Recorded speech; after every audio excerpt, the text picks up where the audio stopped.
Antietam, Gettysburg, Chancellorsville, Shiloh, Lee, Grant, Sherman, Pickett, Lincoln, Davis, Booth, the Emancipation Proclamation, the Gettysburg Address, the Monitor, the Merrimack.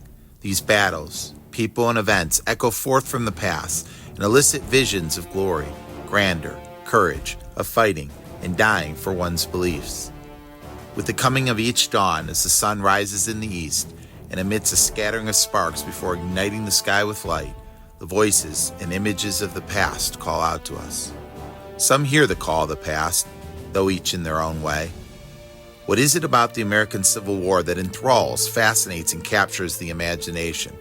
Why do Americans and others throughout the world read from the 50,000 volumes written about this conflict? Why do some subscribe to the dozens of monthly magazines or view the hundreds of videos and movies? Why do grown men visit battle sites, dig for relics, dress in costumes and reenact battles, wave the rebel flag, and salute the Southern Cross? Why do some swear they will never forgive the North nor accept defeat? The Civil War was fought from 1861 to 1865. It would be the costliest, deadliest war in American history.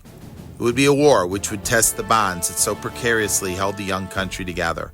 A war that would decide if it was fair to maintain slaves or uphold the rights of states over that of the nation itself. Would America advance and assume its place as a powerful industrial democratic power, or would we be known as a backwards, agriculturally based embarrassment to the phrase, all men are created equal?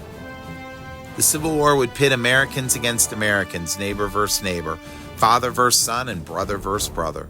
It would be the first photograph war, bringing the images of heroes and slaughter into the homes of both sides.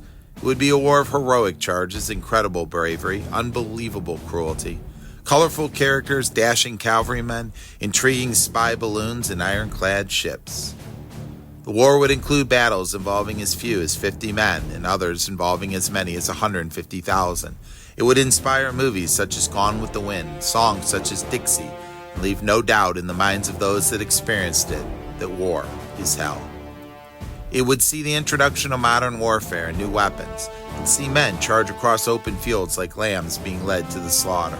Yet, despite the horrific bloodshed, disease would kill twice as many soldiers as bullets and cannonballs. What is it about this war that fascinates Americans? Listen closely one morning as the sun rises, and you will hear the triumphant cheers of Union soldiers in the memorable Gettysburg Address. Listen one night as the sun sets in the west, and you just might hear a distant rebel yell borne by the western wind, a southern voice crying out, "Up, men, up into your posts, and let no man forget today that you are from old Virginia."